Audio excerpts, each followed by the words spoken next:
Li Teho wiped the sweat from his palms as he walked through the massive crystal doors. The Valyrian palace was unlike anything he had ever seen back on Earth. Walls made of pure, light blue crystal stretched up so high he couldn't see the ceiling. Strange alien plants with silver leaves grew along the corridors, and the air smelled like flowers mixed with electricity. He was just a regular guy from Seoul who happened to be good at talking to people. 6 months ago he was selling insurance. Now he was Earth's ambassador to one of the most powerful alien empires in the galaxy.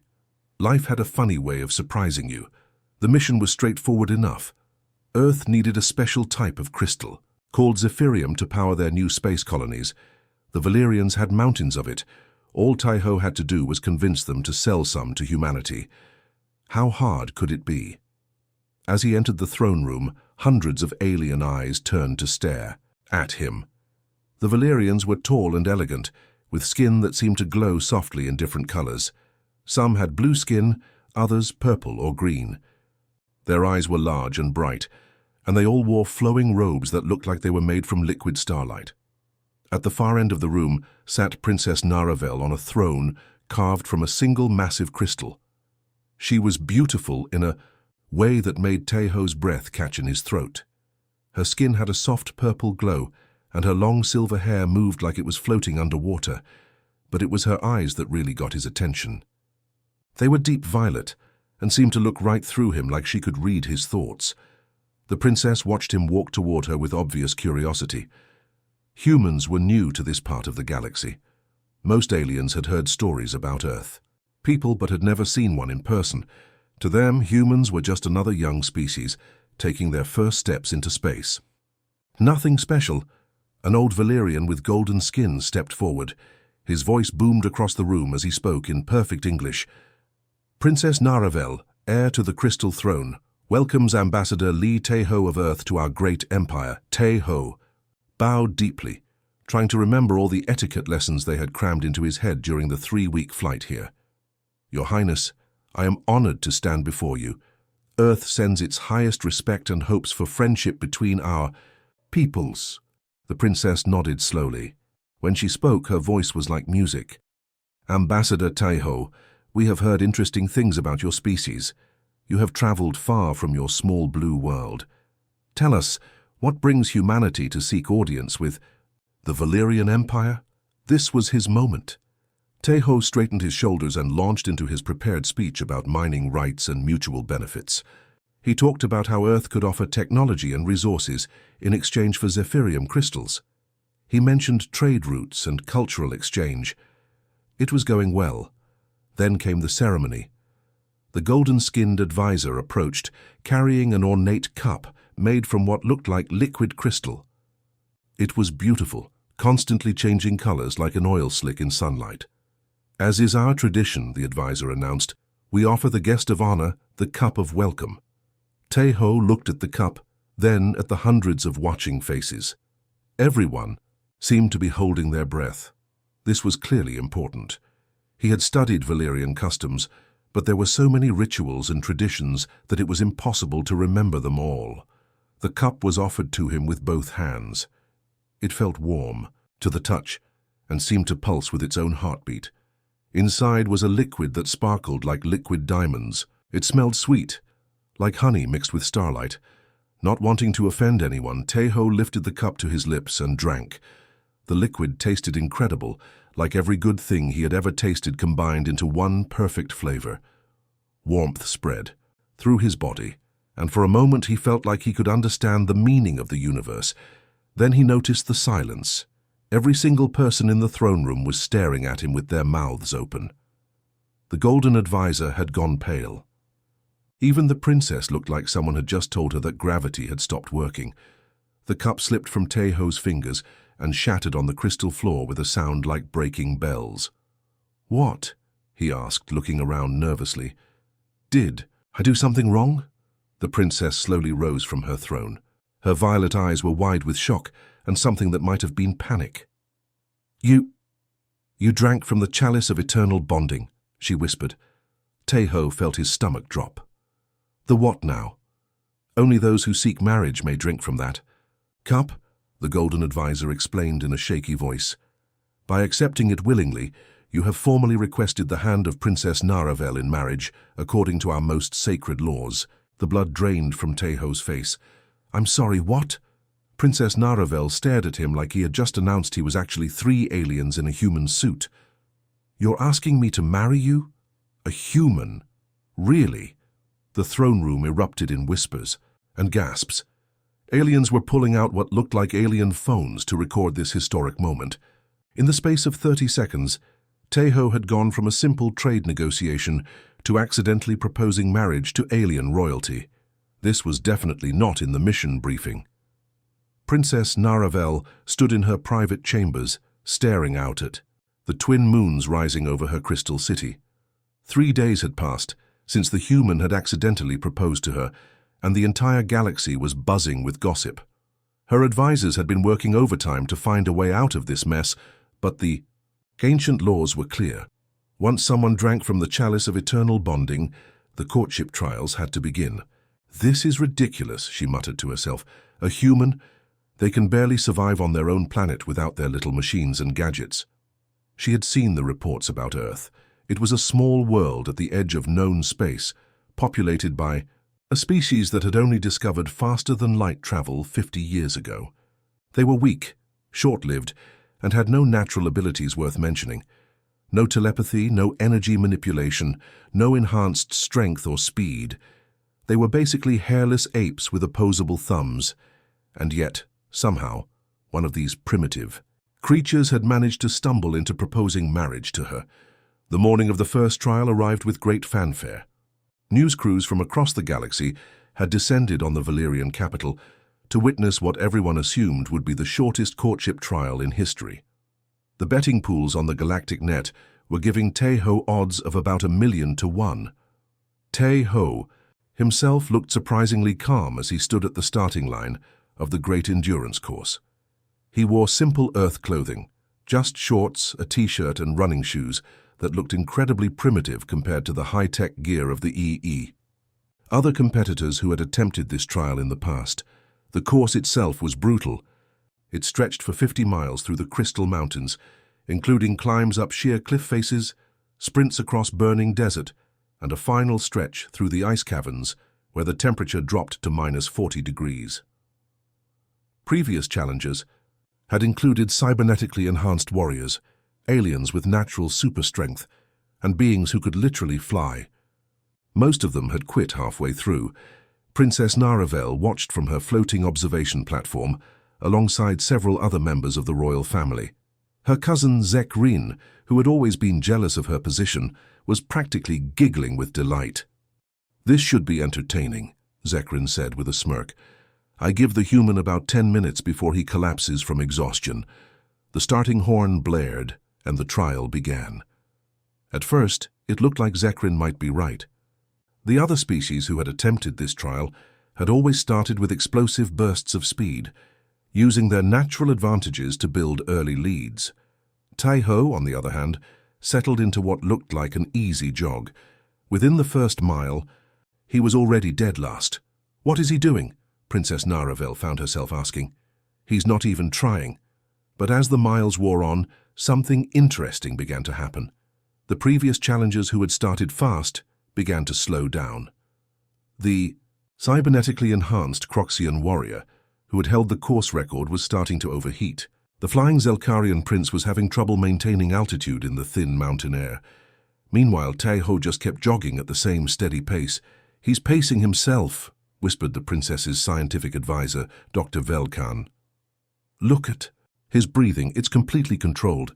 And his form, he's not wasting any energy on unnecessary movement. The real surprise came at the 20-mile mark, where the course entered the burning sands. This was where most challengers either quit or collapsed from heat exhaustion. The temperature here reached over 120 degrees, and the ground was hot enough to melt most types of shoes. But humans, as it turned out, had a secret weapon that no one in the galaxy had ever heard of: sweating. While other species relied on technological cooling systems or natural heat resistance, Taeho's body began producing its own cooling system. Sweat poured off him, evaporating and keeping his core temperature stable. It was the most disgusting and primitive cooling method anyone had ever seen, but it worked.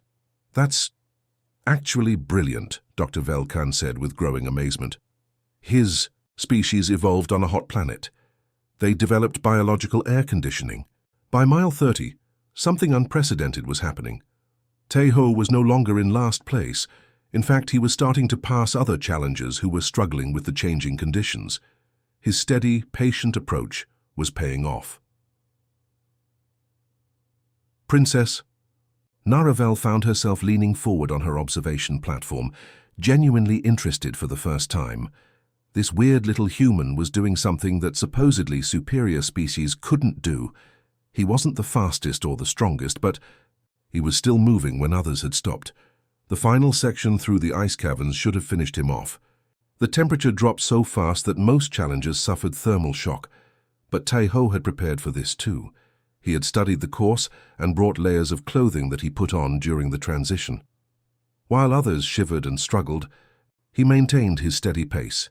When Taeho crossed the finish line, he wasn't first. That honor went to a Tarkonian speedrunner who had barely managed to complete the course. But he was third out of the 15 species that had ever attempted the trial. More importantly, he was the only one who looked like he could do it again. As he caught his breath at the finish line, Taeho looked up at Princess Naravel's observation platform and gave her a small wave and a smile. For the first time in her life, the princess found herself smiling back at someone she had initially considered inferior. Maybe there was more to humans than anyone had realized. The second trial was supposed to be easy, for everyone except the human. The test of ancient wisdom had stumped countless challengers over the centuries. Sitting in the Hall of Knowledge, surrounded by floating holographic books and artifacts from 1,000 worlds, Princess Naravel watched as Taeho faced the council of elders. Elder Morthak, whose blue skin had turned almost silver with age, posed the first question. Young seeker, tell us about the greatest philosophical truth you have learned from your studies. This was where previous challengers had quoted famous alien philosophers, recited ancient texts, or shared profound spiritual insights from their homeworlds. The Zentharian prince had spoken for 3 hours about cosmic consciousness. The Krell, warrior poet, had delivered an epic poem about honor and death that brought tears to everyone's eyes. Taeho scratched his head and looked genuinely confused. Well, I'm not really a philosopher or anything, he said. But back on Earth we have this saying, if you want to go fast, go alone. If you want to go far, go together. The elders exchanged glances. Elder Morthak frowned. That is rather simple. Can you elaborate? Sure, Taeho said, warming up to the topic. See, on Earth we're not the strongest species, we're not the fastest or the smartest individually, but we figured out pretty early that we could accomplish way more when we worked together. Like one human can't build a spaceship, but 1,000 humans working together. We went from riding horses to traveling between stars in just a few hundred years. He stood up and started pacing, getting more animated. Every big problem we've ever solved, we solved it together. Disease, famine, wars, we handled them by sharing knowledge, pooling resources, and having each person do what they do best. My grandmother used to say that a single stick breaks easily, but bundle 100 sticks together, and they become unbreakable. Princess Naravel found herself leaning forward. This wasn't the kind of deep mystical wisdom the elders usually expected, but there was something compelling about it. Individual brilliance is great, Taeho continued, but collective intelligence is unstoppable. Every human achievement exists because someone built on what someone else discovered. We call it standing on the shoulders of giants. None of us is as smart as all of us. The elders deliberated for only a few minutes before declaring him past. Later, Princess Naravel overheard Elder Morthak telling his colleagues, perhaps wisdom isn't always found in ancient texts. Sometimes it's found in how a species chooses to live. The third trial was combat, and everyone expected this to be where the human finally failed. In the crystal arena, Taeho faced off against Crix Nor, a professional gladiator from the warrior planet Thakros. Crix Nor stood 8 feet tall, had 4 arms, natural armor plating, and had never lost a fight. The crowd was already placing bets on how quickly the human would be defeated. Some were even taking bets on whether he would survive. Princess Naravel watched from the royal box, surprised to find herself actually worried about Taeho's safety. When had she started caring whether this strange little human got hurt? The fight began with Crixnor charging forward like a living tank, all 4 arms swinging massive crystal clubs. Taeho did something no one expected. He ran away. "Is he fleeing?" demanded Prince Zekrin with obvious delight. How embarrassing! But Taeho wasn't running in panic. He was moving with purpose, staying just out of reach, while Crixnor wore himself out with powerful swings that hit nothing but air. The human circled the arena, occasionally darting in to land a quick strike before dancing away again. "What kind of fighting style is this?" Princess Naravel asked her combat instructor, General Vextar. "I have never seen anything like it," the general admitted. "He's not trying to match strength with strength. He's making his opponent defeat himself." Crixnor grew more and more frustrated as his attacks missed. The heavy clubs that had seemed like such powerful weapons began to slow him down. His armor, designed to absorb massive impacts, became a burden when there were no massive impacts to absorb. Taeho, meanwhile, barely seemed winded. He kept up a constant stream of chatter that clearly annoyed his opponent. "Nice swing. You almost got me that time. Hey, are those clubs heavy? They look heavy. I bet your arms are getting tired. Fight like a warrior," Crixnor roared, swinging wildly. "I am fighting like a warrior," Taeho replied, ducking under another swing. "Just not the kind of warrior you're used to." The end came suddenly. After 20 minutes of chasing Taeho around the arena, Crixnor was exhausted and sloppy. When he overextended on a particularly powerful swing, Taeho was there. A quick series of precise strikes to pressure points that the gladiator's armor didn't protect, and the mighty Crixnor collapsed unconscious. The arena fell silent. Then someone started clapping, and soon the entire crowd was on their feet, cheering for the little human who had just defeated one of the galaxy's most feared warriors without throwing a single powerful punch. Princess Naravel found herself clapping, too.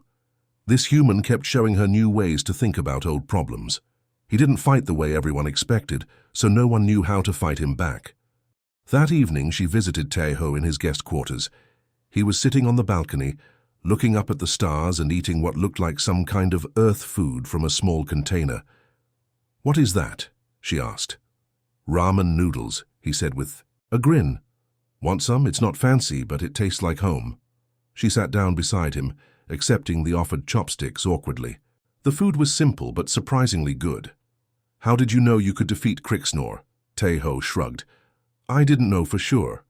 But back on Earth, we have this story about a small guy named David who defeated a giant named Goliath.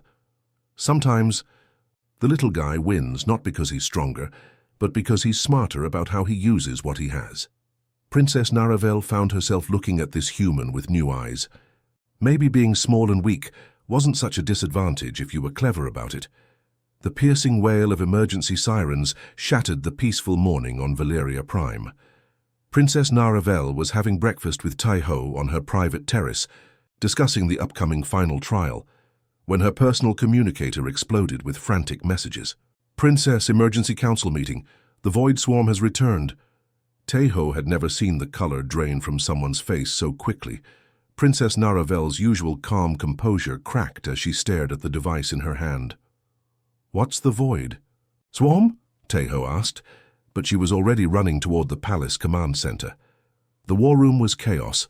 Holographic displays showed red dots swarming across star maps, while generals and admirals shouted orders at each other. At the center of it all stood Admiral Corven, the Empire's top military commander, his usual purple skin now pale with stress. "Report," Princess Naravel commanded as she entered. "Your Highness, our worst fears have come true," Admiral Corven said grimly. "The Void Swarm has returned with a fleet 3 times larger than before. They've already destroyed the outer defense stations. Our traditional shield networks are useless against their new weapons." Taeho followed Princess Naravel into the room, drawing suspicious looks from the military officers. What was a human doing in their most secure command center during a crisis? On the main display, Taeho could see what looked like a swarm of black ships moving through space like angry insects. They didn't move in the neat formations he was used to seeing in Earth military videos. Instead, they flowed and shifted like a living thing, impossible to predict or target effectively. "How long do we have?" the princess asked. "At their current speed, they'll reach the capital in 18 hours, came the grim reply. "Our remaining fleet is outnumbered 4-1. If we meet them in traditional battle formation, we'll be wiped out in minutes." General Thekran, a massive warrior with scars covering his green skin, slammed his fist on the table. "Then we die with honor. The Valyrian way has always been to face our enemies directly, shield to shield, weapon to weapon. We will not bring shame to our ancestors by running like cowards." Murmurs of agreement rippled through the room. Even facing certain destruction, the Valyrian military was prepared to charge straight into battle and die gloriously rather than try anything that might be seen as dishonorable. Princess Naravel looked around the room at her advisors and generals. These were good people, brave people, but they were trapped by their own traditions. They would rather die with honor than live by changing their ways. That's when Teho stepped forward. "Excuse me," he said quietly, and the entire room turned to stare at the small human. "I know I'm not supposed to be here, and I'm definitely not a military expert, but could I ask a question?" Admiral Corvin looked like he wanted to throw Teho out of the room, but Princess Naravel nodded for him to continue. "What exactly is dishonorable about winning?" Teho asked. "I mean, your people need to survive, right? Your families, your children, your culture, they all depend on you finding a way to beat these Void Swarm guys. Isn't protecting them more important than following old rules?" General Thekran bristled. "You dare question our ancient codes of honor. We are warriors, not sneaking assassins." "I'm not questioning your honor," Teho said calmly. "I'm questioning whether getting everyone killed actually serves your honor. Back on Earth, we have a saying, it's better to be a living dog than a dead lion. Sometimes the bravest thing you can do is swallow your pride and find a way to keep fighting." Princess Naravel studied Teho's face. "What are you suggesting?" "Well, from what I can see, you've been fighting these Void Swarm people the same way for centuries. Big fleets, direct battles, strength against strength, and they keep coming back stronger.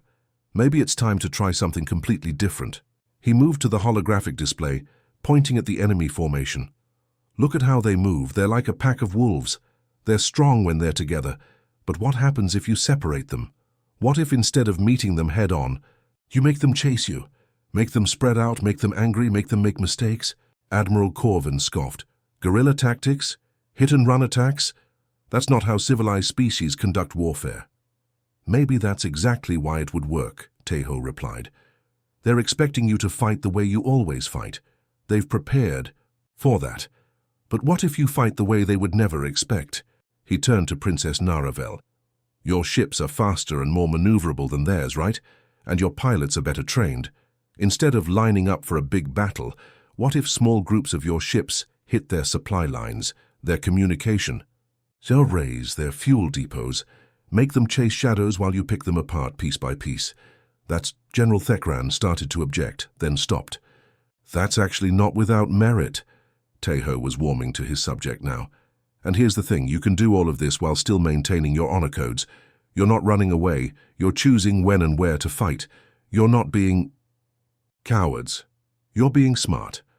Every great Earth military leader from Sun Tzu to Napoleon knew that the best victory is the one where you win without losing your own people." Princess Naravel stared at the tactical display for a long moment. "Show me how this would work." Over the next several hours, Teho worked with the Valyrian military commanders to develop a completely new battle strategy. Instead of one massive fleet battle, they would coordinate dozens of smaller strikes.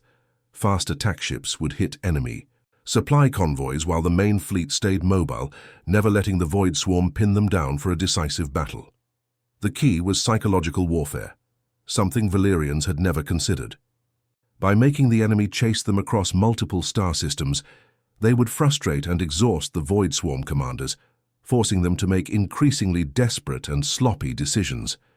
When the battle began, it was unlike anything the galaxy had ever seen. Valyrian ships appeared out of nowhere, struck hard and fast, then vanished before the enemy could respond. Supply ships carrying fuel and ammunition for the Void Swarm fleet were destroyed in quick raids. Communication networks were disrupted by precise strikes on relay stations. The Void Swarm, used to overwhelming their enemies with brute force, found themselves fighting an enemy they couldn't catch or predict. Their formations began to break apart as different groups chased Valyrian ships in different directions. 3 days later, the scattered and exhausted Void Swarm fleet retreated from Valyrian space, having accomplished nothing but losing a quarter of their ships. In the command center, Admiral Corven turned to Taiho with something approaching respect. "Human, I owe you an apology. Your tactics were not dishonorable, they were brilliant." Princess Naravel smiled at Taiho, and he felt his heart skip a beat. It seems humans have more to offer than we ever imagined. The final trial, it turned out, hadn't been about individual challenges at all. It had been about proving that he could help protect and serve the Valyrian Empire when it mattered most. And somehow, this insurance salesman from Seoul had just helped save an entire civilization. The victory celebration lasted 3 days, but Princess Naravel barely participated. She spent most of her time walking through the Crystal Gardens, thinking about the choice she had to make. News crews from across the galaxy had set up camp outside the palace, waiting for her decision about the human who had accidentally proposed to her and then saved her empire. The betting pools had shifted dramatically. What started as 1,000,000 to 1 odds against the human had now become almost even money. Some commentators were calling it the greatest underdog story in galactic history. Others were still convinced that a princess would never actually marry someone from such a primitive species. Taiho found her on the 4th evening, sitting by the Fountain of Memory, where holographic images of past Valyrian rulers shimmered. In the mist, he looked tired but peaceful, wearing the simple earth clothes he preferred over the fancy robes the palace staff kept trying to give him. "Penny for your thoughts," he said, using an earth expression she'd learned meant he wanted to know what she was thinking. "I have a decision to make," she said without looking at him. "The whole galaxy is watching. My advisors have been debating for days about the political implications. Some think marrying you would make us look weak. Others think it would show that we're progressive and open-minded." Taiho sat down beside her on the crystal bench. "And what do you think?" "I think I'm scared," she admitted. "I've been trained my whole life to make decisions based on what's best for the Empire. Personal feelings were supposed to come second. But now," she finally looked at him, and Taiho saw uncertainty in her violet eyes for the first time since they'd met. "Now I don't know if I can separate what I want from what I should do." They sat in comfortable silence for a while, watching the holographic emperors and empresses of the past cycle through their eternal display. Finally, Taiho spoke. "You know, back on Earth, my grandmother used to tell me something when I was facing a tough choice. She'd say, 'Taiho, you can't control what other people think about your decisions. You can only control whether you can live with them.'" Princess Naravel smiled sadly. "Your grandmother sounds like a wise woman." She was. She also used to say that the right choice isn't always the easy choice, but it's the one that lets you sleep peacefully at night. He paused, seeming to gather his courage. "Naravel, I need to tell you something." She turned to face him fully, surprised by the serious tone in his voice. "I know this whole situation is crazy. A month ago I was selling insurance policies and living in a tiny apartment in Seoul. Now I'm on an alien planet, having accidentally proposed to a princess. It's like something out of a bad science fiction movie." He ran his hands through his hair, a nervous habit she'd noticed during the trials. "The thing is, somewhere along the way, this stopped being about completing the trials or avoiding a diplomatic incident. Somewhere along the way, I fell in love with you." Princess Naravel's breath caught in her throat. "But here's the thing," Taiho continued. "I won't be responsible for you making a choice that brings you shame or regret. You're going to rule an empire someday. You deserve a partner who enhances your strength, not someone who holds you back because of what other people think." He stood up and faced her directly. "So I'm giving you an out. We can say that I failed some secret final test.